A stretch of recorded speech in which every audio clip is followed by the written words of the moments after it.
Is it possible to slow down the aging process even in your 70s?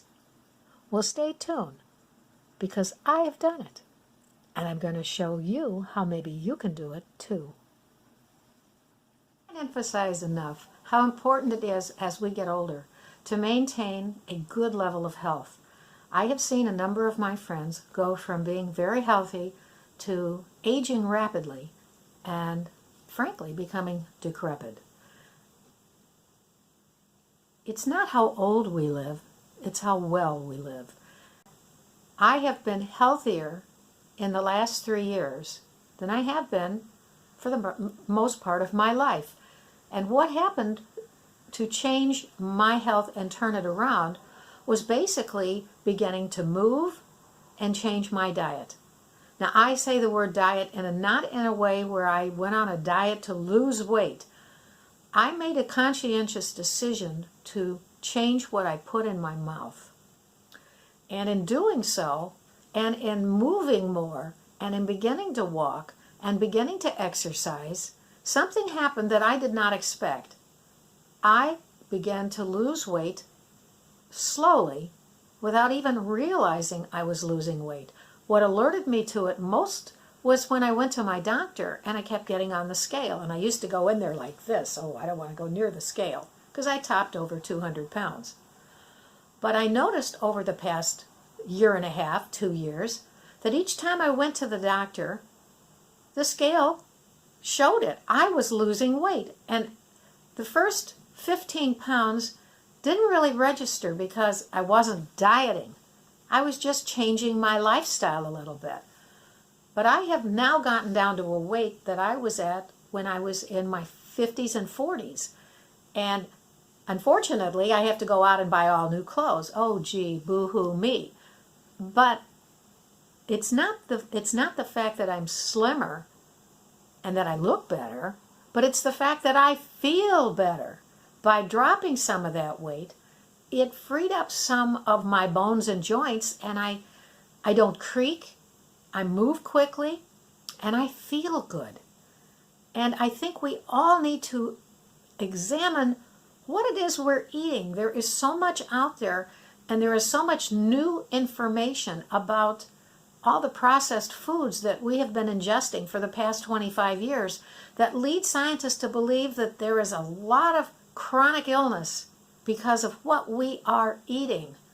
Now, I took potatoes out of my diet because I discovered from my own investigation that I was allergic to some of the things I was eating. And I went online. I'm lucky enough to have a computer, 42-inch monitor, magnified screen, and a talking computer that I could look up and try to figure out what it was I was eating that I was allergic to.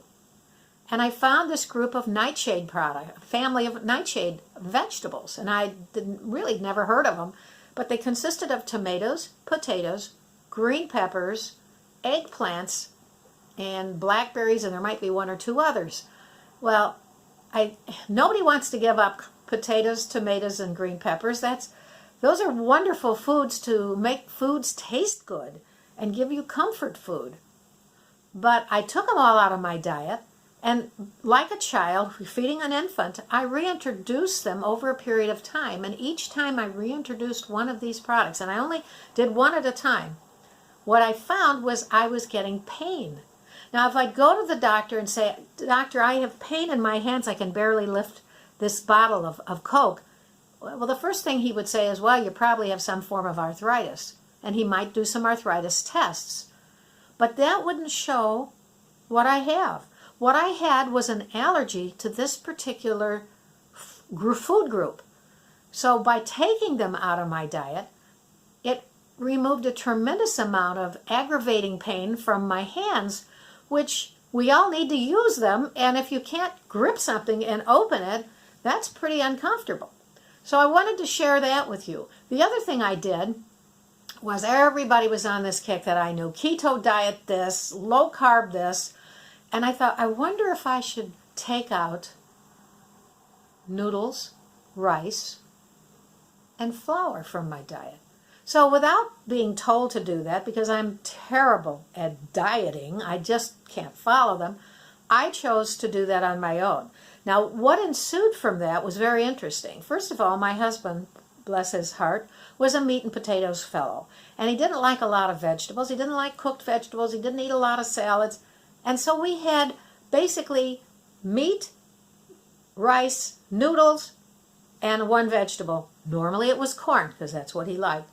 Well, after he passed away, and I chose to take some of this stuff out of my diet, what I discovered was if you're not putting out with your meat, if you're not putting out a salad and a vegetable, you're eating just meat or just a salad.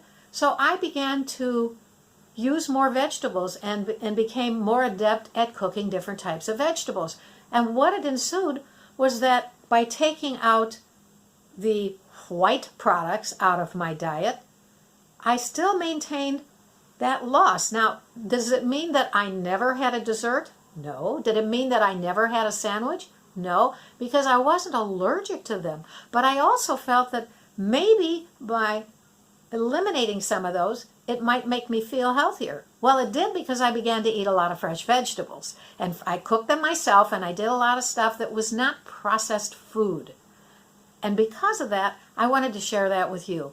I can still go out and have a piece of cake without guilt because I don't eat cake. I don't eat desserts too much. However, I will say in a caveat that I discovered that I love chocolate and I like nuts. Well, in my youth, I ate a lot of nut mixes and I got heavy from them. They are fattening. And after my new regime and I lost all this weight, I felt, well, maybe I could at least introduce that back in. So I discovered chocolate-covered pretzels and chocolate-covered almonds. And so I will take those as in lieu of a dessert, and I limit myself to just a few. But it makes me feel like I am not depriving myself. And if I don't go crazy during the holidays and eat a piece of cake every day for a week, I can maintain this weight, and I'm loving the fact that I have more energy than I've ever had before. So I wanted to share that with you because we all can be the masters of what we put in our own mouth. We may not have the money to go out and do the things we'd like to do because we don't have a lot of money as seniors, but we can determine what we can put in our mouth. And I want to share this with you so that you think about it, and maybe if you change some of your habits, you'll find that some of these mystery aches and pains that you are now having might just disappear. And they will disappear because as you begin to move, as you begin to eat correctly, and you're putting less in your mouth, and a lot of this pain is caused by allergies, and people are just learning about this now, you will feel better. But I want you to share with me what you've done to make your life better. Have you tried different types of diets? Have they worked on you? And would you like to share that with us? And I would be happy to make a video on that. So please make your comments known. And if you like this video, I would appreciate a thumbs up. I would love to have you as a subscriber. I would love to keep doing what I'm doing. I absolutely love talking to you all. And I hope to see you in the next video. Talk to you soon. Bye for now.